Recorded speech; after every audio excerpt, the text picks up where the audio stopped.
Hello everyone. आज हम पढ़ेंगे बैंडंग कॉन्फ्रेंस के बारे में। ये इम्पॉर्टेंट क्यों है? क्योंकि इस साल in the month of April 2025 इस कॉन्फ्रेंस को पूरे 70 इयर्स कंप्लीट हो चुके हैं। ये हुआ था अप्रैल मंथ में 1955 में। ठीक है, तो ये आखिर है क्या? ये हुआ था बैंडंग इंडोनेशिया में। जो जगह पे ये मीटिंग हुई थी उसी के नाम से है। तो बैंडंग कॉन्फ्रेंस बैंडंग इंडोनेशिया में हुआ था।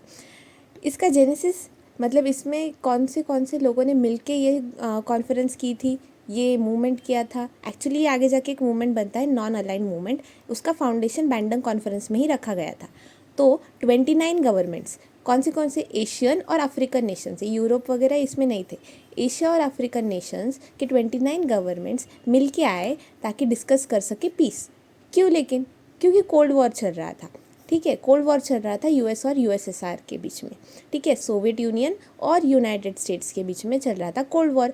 तो ये लोग को policy of non alignment adopt करना था कि हमें किसी के वॉर में नहीं पड़ना है, क्योंकि ये कंट्रीज़ मोस्टली अभी अभी इंडिपेंडेंट हुए थे और उनके अपने डेवलपमेंट पे फोकस करना था। तो the role of the third world in the cold war, economic development and decolonisation, ये सब इन्होंने डिस्कस किया।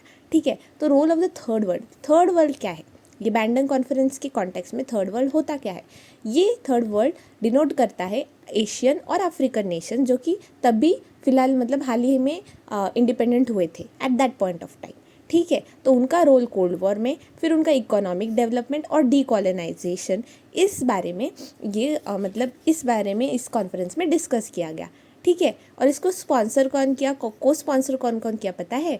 इन सबने मिलके किया, Indonesia, Myanmar, Sri Lanka, India and Pakistan. तो देखो इंडिया का मेजर रोल है, India, Pakistan, Sri Lanka, Myanmar and Indonesia.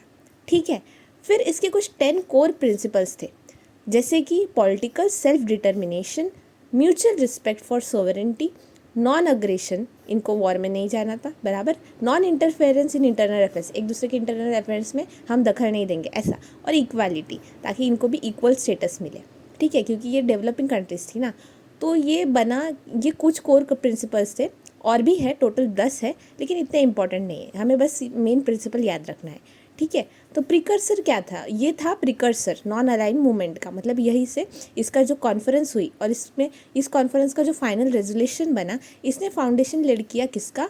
For the non alignment movement during the cold war. अभी नॉन अलाइनमेंट मूवमेंट क्या था? ये ऑर्गेनाइजेशन था स्टेट्स का।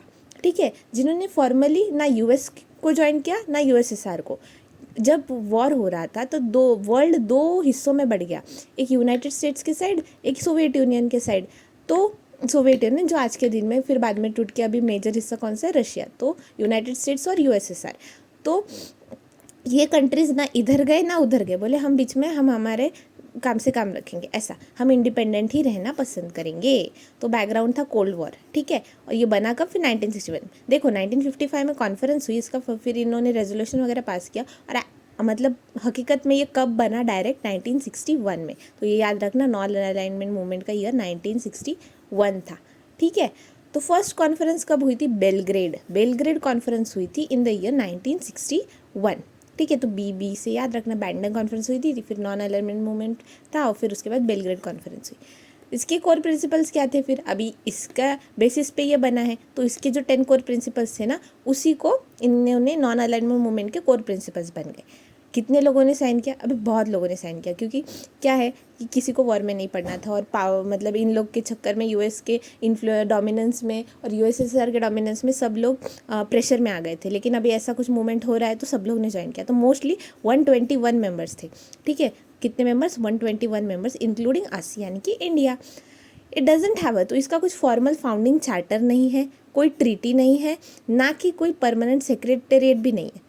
ठीक है, और इसके फाउंडिंग फादर्स किनको कहा जाता है पता है? हमारे first prime minister of India Jawaharlal Nehru ji, then Gamal Abdel Nasser जो कि प्रेसिडेंट थे तब इजिप्ट के, फिर जोसेफ ब्रोज टिटो, ये प्रेसिडेंट थे यूगोस्लाविया के, और सुकार्नो प्रेसिडेंट थे इंडोनेशिया के, क्वामे नक्रुमा ये थे प्रेसिडेंट घाना के। तो देखो आप, ये सब एशियन और अफ्रीकन कंट्रीज़ के ही है ना, तो इन्होंने मिलकर ये इनिशिएटिव लिया था, तो इनको ना फाउंडिंग फादर्स कहा जाता है। तो ये था बैंडंग कॉन्फ्रेंस के बारे में, जिसको इस साल 70 ईयर्स कंप्लीट हो चुके हैं। बैंडंग है कहाँ पे, इंडोनेशिया में, और बैंडंग कॉन्फ्रेंस ही आगे जाके नॉन अलाइनमेंट मूवमेंट में बनता है, क्योंकि ये कॉन्फ्रेंस का ही उसका फाउंडेशन लेड करता है, ठीक है। और नॉन अलाइनमेंट मूवमेंट का ईयर है 1961। That's it for the day. Thank you.